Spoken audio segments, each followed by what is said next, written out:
पिछली किस्त के इख्तिताम पर आपने देखा उस्ताद सुलेमान इन इमानतों को लेकर काफी संजीदा होते हैं और इनकी हिफाजत में मर मिटने को तैयार होते हैं। इस किस्त की इब्तिदा कालमनूस से होती है, जहाँ पर खिजर ने एक शख्स को टोकरी में डाला होता है। ये शख्स जैसे ही होश में आता है, खिजर इसे दोबारा डंडा मारकर बेहोश कर देता है। इतने में पैतरू आता है और कहता है, लोहार क्या सब कुछ तैयार है? तो खिजर कहता है, जी जनाब सब कुछ तैयार है। फिर वो उन्हें दिखाने लग जाता है। इतने में पैतरू का सिपाही आ जाता है और वो खिजर पर सवालों की बौछार कर देता है, लेकिन खिजर की हाजिर दिमागी उसे मात दे देती है। इतने में शहजादा मुराद वहाँ पहुँच जाता है। पैतरू और वो एक दूसरे को मिलकर बहुत खुश होते हैं। फिर वो अपने अपने रास्ते पर निकल पड़ते हैं। अभी तक खिजर अपने मकसद में कामयाब हो जाता है, क्योंकि इसने लोहार को बेहोश करके टोकरी में डाला हुआ था।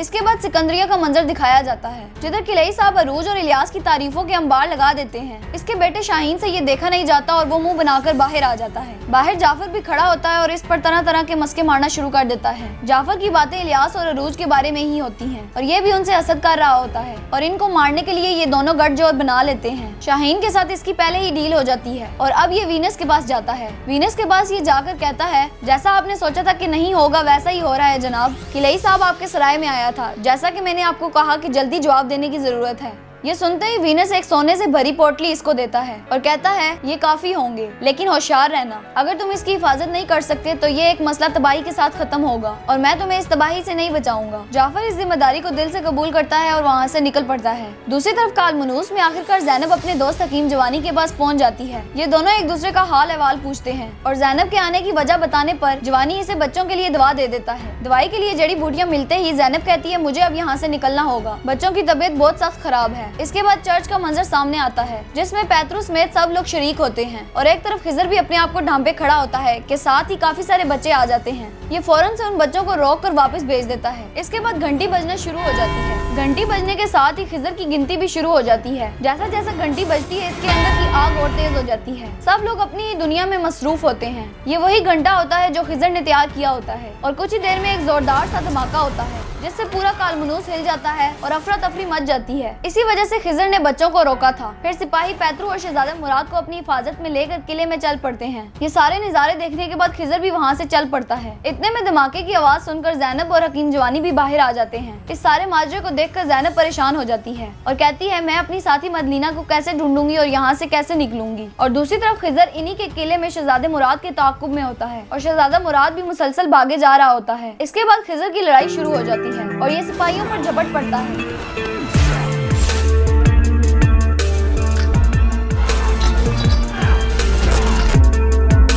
और आखिर में ये एक सिपाही से घोड़ा लेकर शहजादे मुराद के पीछे निकल पड़ता है। दूसरी तरफ ज़ैनब अपनी दोस्त की तलाश में होती है कि साथ ही एक सिपाही कमांडर को कहता है, जनाब ये लड़की मुसलमान है, वो जरूर लोहार के साथ इस जुर्म में शामिल होगी जिसे हम तलाश कर रहे हैं। पास खड़ी मदलीना भी ये सारा माजरा देख रही होती है। फिर सिपाही मदलीना की नजरों के सामने ज़ैनब को पकड़ कर ले जाते हैं। दूसरी तरफ खिजर शहजादे मुराद के पीछे रवाना हो जाता है। खिजर और सिपाहियों की काफी लड़ाई होती है, लेकिन फिर भी शहजादा मुराद मौका पाते हुए वहाँ से निकल जाता है और खिजर भी मुसलसल इसके ताक़ुब में होता है। अब वो वक्त आ जाता है कि जो पैसे जाफर ने वीनस से लिए थे उन्हें सर्व करने का। ये सारे पैसे लेकर गुलाम फरोश के पास पहुँच जाता है और इससे डील करके कुछ गुलाम खरीद लेता है। फिर जाफर गुलामों को कहता है, मेरी बात गौर से सुनो, मैंने आप लोगों को खरीदा है और अब मैं आप लोगों को रिहा कर रहा हूँ। अगर तुम एक आजाद और अमीर आदमी बनना चाहते हो तो जैसा मैं कहता हूँ वैसा करो, गुलामों के मालिक से ज्यादा अमीर बन जाओगे। आपका काम बहुत आसान है, आपने सिर्फ सबक सिखाना है दो बेजमीरे लोगों को। दूसरी तरफ सिकंदरिया में बाबर अरूज इलियास से कहते हैं, मैं मैदली जाना चाहता हूँ, मुझे इसहाक आगा और खिजर को देखे सालों गुजर गए हैं। इनकी गुफ्तगू जारी होती है कि साथ ही साथ ये योर्गो का तज़किरा भी करते हैं। योर्गो बाबर अरूज का सुसर होता है, यानी कि डेस्पीना का बाप। डेस्पीना ने अपनी मर्जी से बाबर अरूज के साथ शादी की, जिसकी वजह से योर्गो और इनकी आपस में नहीं बनती। योर्गो इनका जानी दुश्मन बना होता है। इनकी बातें मुसलसल यूं ही जारी रहती हैं। दूसरी तरफ अंदवान अपने सिपाही लेकर योर्गो के पास पहुंच जाता है। दोनों गले मिलते हैं और एक दूसरे का हाल अहवाल पूछते हैं। इन दोनों में अरूज के लिए सख्त नफरत होती है। अरूज ने अंदवान का भाई मारा होता है और योर्गो की बेटी लेकर गया होता है, यानी दोनों काम बाबर अरूज ने किए होते हैं। मामलात बहुत खराब नजर आ रहे होते हैं। अंदवान कहता है, तुमने मेरे आदमियों को यहाँ क्यों बुलाया? तो योर्गो कहता है, लोग इनकी यहाँ वालिद की तरह इज्जत करते हैं और अगर किसी ने भी उनको देखा तो वो आपको इत्ला देगा, वो एहतियाती तदाबीर इख्तियार कर लेंगे। फिर योर्गो कहता है, मेरा आदमी आपको इसहाक आगा के पास लेके जाएगा क्योंकि खिजर यहाँ पर नहीं है और मैं आपके साथ नहीं जा सकता।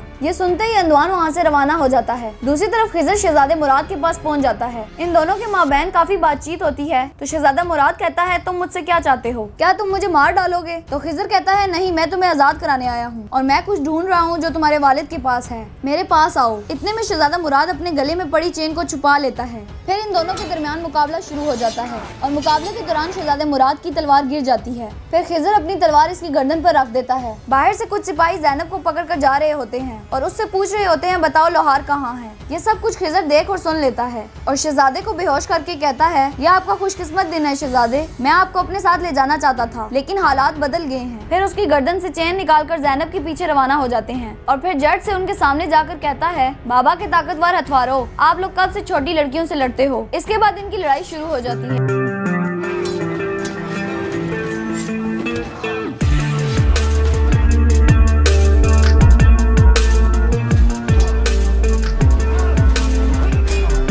आखिर में ये इनके कमांडर को भी जख्मी कर देते हैं। इतने में काफी सारे सिपाही आ जाते हैं और खिजर ज़ैनब को लेकर वहाँ से रवाना हो जाता है। ज़ैनब इसको तस्लीम नहीं करती और गुंडा लुटेरा डाकू कहती है, लेकिन आखिरकार खिजर ज़ैनब को वहाँ से जबरदस्ती लेकर रवाना हो जाता है। दूसरी तरफ बाबर, अरूज और इलियास जा रहे होते हैं। साहिल के करीब जाफर के गुलाम भी इनके ताक़ुब में होते हैं। बाबर, अरूज और इलियास एक जगह रुक कर इनसे पूछते हैं कि तुम्हारा क्या मसला है, तुम लोग हमारा पीछा क्यों कर रहे हो। ये कुछ नहीं बताते और सीधा हमले के लिए तैयार हो जाते हैं। बाबर, अरूज कहते हैं हमारा आपके साथ कोई मसला नहीं है, आप जा सकते हैं, लेकिन इनमें से कोई भी नहीं मानता और लड़ने के लिए तैयार हो जाते हैं। दूसरी तरफ अंदवान अपने सिपाहियों के साथ इसहाक आगा के घर पहुंच जाता है, जहां पर वो अपने बीवी बच्चों के साथ होते हैं। सब लोग इन्हें देखकर डर जाते हैं। इसके बाद हमें खिजर और ज़ैनब दिखाए जाते हैं। ये मुसलसल भाग रहे होते हैं। भागते भागते ये एक ऐसी जगह पर पहुंच जाते हैं जहां पर एक तरफ समंदर और दूसरी तरफ पैतरू के सिपाही होते हैं। ये सिपाही इन पर तीर ताने खड़े होते हैं। ये ना आगे जा सकते हैं और ना ही पीछे। दूसरी तरफ सिकंदरिया में अरूज और इलियास जाफर के भेजे गए आदमियों के साथ लड़ाई कर रहे होते हैं।